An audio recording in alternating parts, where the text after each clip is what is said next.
اللہ کا قرب حاصل کرنے کے لیے اللہ فرماتا ہے جو چیز سب سے زیادہ پسند ہے نا وہ میرے نام پہ دو گے تو تب جا کے تمہیں اللہ کا قرب حاصل ہوگا. کہ محبت کے مقام تک پہنچنے کے لیے اپنی مرغوبات کو قربان کرنا پڑتا ہے.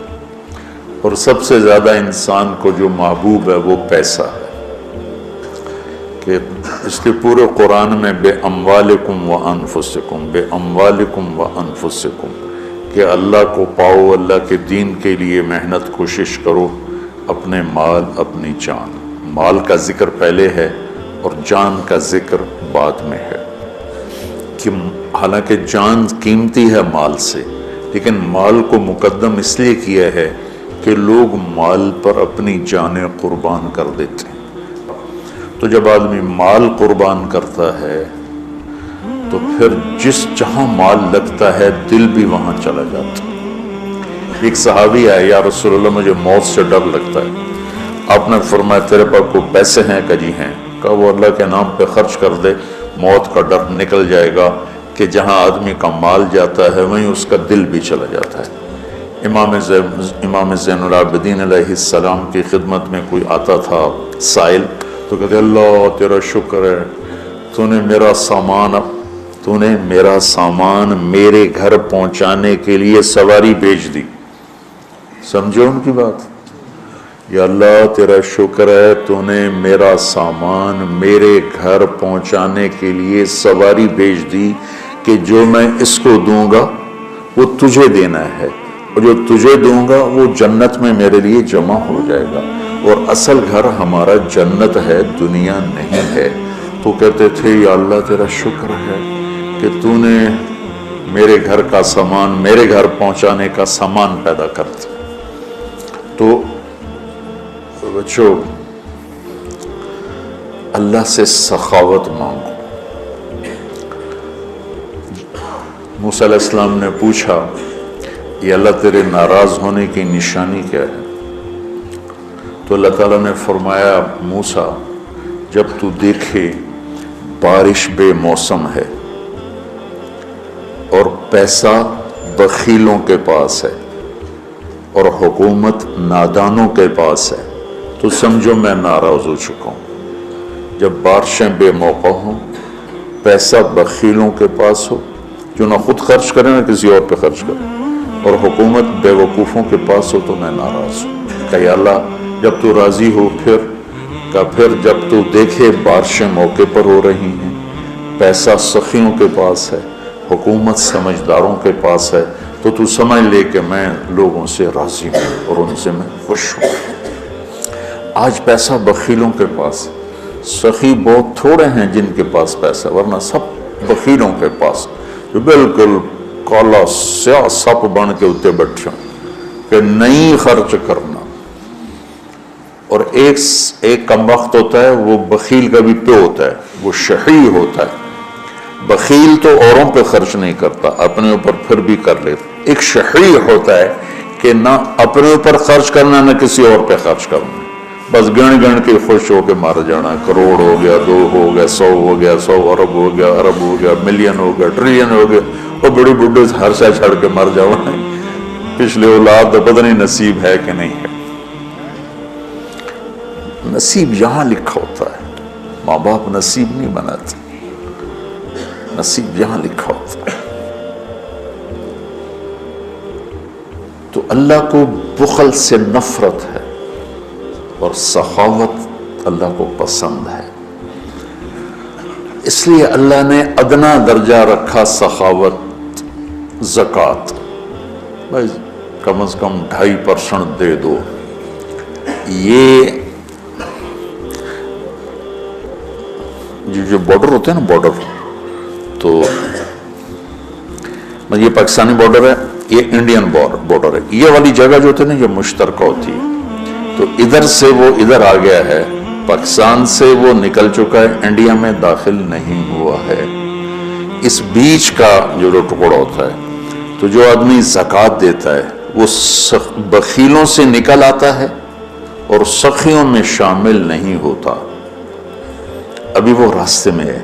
اگر وہ 2,500 پہ 1 روپیہ بھی اوپر کر دے تو سخیوں کے بارڈر میں داخل ہو جائے گا. یہ پھر آگے سخاوت کی کوئی حد کوئی نہیں. لیکن جب تک وہ زکوٰۃ دینے والا کوئی سخی داتا نہیں بن گیا، بخل سے نکل گیا، درمیان میں، جیسے مرد عورتوں کے درمیان ایک مخلوق ہے نا، نوشیروان کا پوتا تھا خسرو، جس نے اللہ کے نبی کا خط پڑھا. اس کے پاس آیا ایک مچھیرا مچھلی لے کر، وہ اس کو اتنی پسند آئی، انہوں نے کہا 4,000 دینار اس کو دے. 4,000 دینار 80 کروڑ روپیہ بنتا ہے. تو اس کی بیوی نے اس کے کان میں کہا یہ کیا کیا؟ کیا کیا؟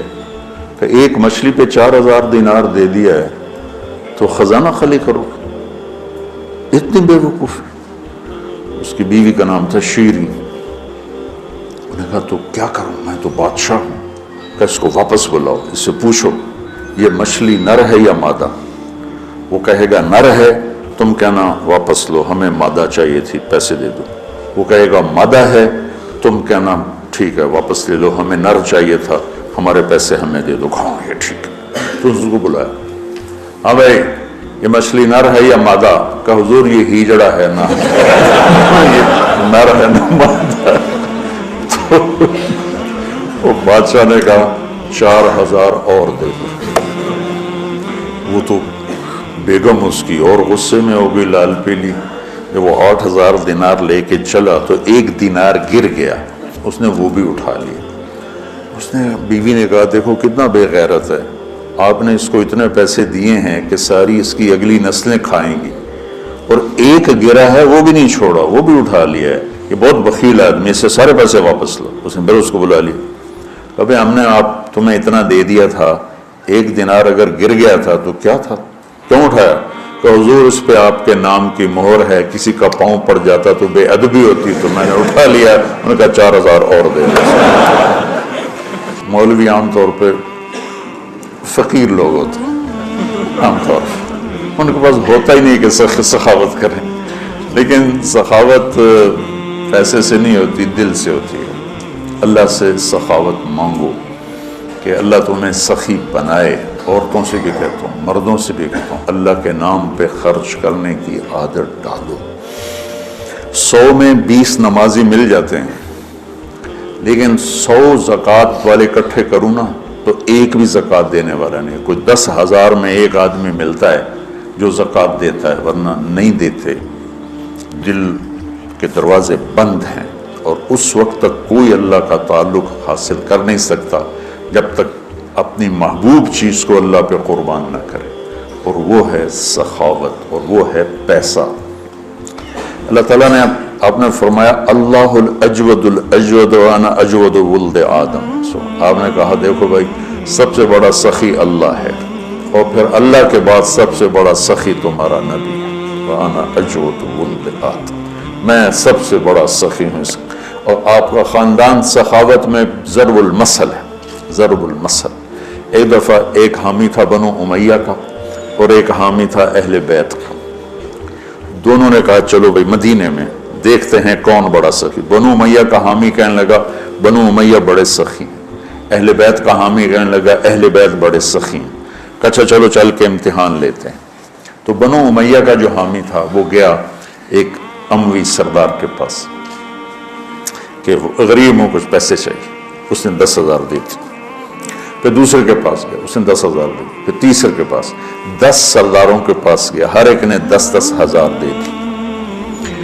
ان کے تو نام کہیں نہیں لکھے ہوئے. یہ جو اہل بیت والا تھا یہ گیا عبداللہ بن جعفر کے پاس، ضرورت مندوں نے 1 لاکھ دے دیا. پھر گیا عبید اللہ بن عباس کے بعد، انہوں نے 1 لاکھ دے دیا. پھر گیا وہ حسنین میں سے کسی ایک بھائی کے پاس، جب بڑے یا چھوٹے، انہوں نے 1 لاکھ دے دیا. جب دونوں کٹھے ہوئے تو یہ 3 لاکھ لایا، وہ 1 لاکھ، وہ 1 لاکھ 10 سے لے کر آیا، یہ 3 لاکھ 3 سے لے کر آیا. تو پھر وہ کہنے لگا ہاں بھئی اہل بیت بڑے سخی ہیں، چلو واپس کرتے ہیں. تو وہ جو اموی خاندان سے عقیدت رکھتا تھا اس نے جا کر کہا جی ہم تو ایسے ہی ضرورت مند نہیں تھے، ویسے ہی ہم ایک امتحان لے رہے تھے، تو آپ برائے مہربانی اپنے پیسے واپس لے لیں. انہوں نے کہا ٹھیک ہے. 10 کے 10 نے پیسے واپس لے لیے. اب یہ گیا اہل بیت والا عبداللہ بن جعفر کے پاس، پھر عبیداللہ بن عباس کے پاس، یہ حسنین میں سے کسی ایک کے پاس. تو تینوں نے فرمایا کہ اہل بیت کے گھر سے جب کوئی چیز نکل جاتی ہے تو واپس نہیں آتی، جاؤ تمہیں ہدیہ ہے، تمہیں ہدیہ. اللہ اعلم حیث یجعل رسالتہ، اللہ کو پتا ہے کہ اس نے رسالت کہاں رکھنی اور کہاں سے چننی ہے. اللہ کو سخی بن کے دکھاؤ. بخیل سے اللہ دوستی نہیں لگاتا اور سخی سے اللہ دوستی نہیں توڑتا، چاہے وہ فاسق ہی کیوں نہ ہو. اور شیطان کہتا ہے مجھے بخیل سے کوئی ڈر نہیں ہے، چاہے تو راتوں کو تہجد پڑے دن میں روزے رکھے، کہ اس کا بخل ایک دن اسے جہنم میں لے جائے گا. اور سخی سے ہر وقت ڈرتا رہتا ہوں کہ پتہ نہیں کب اس کی سخاوت اس کو جنت میں پہنچاتی. تو اللہ خود کریم ہے، سخی ہے، سخاوت کو پسند کرتا ہے. تو آپ بھی اس کی روایت ڈالو.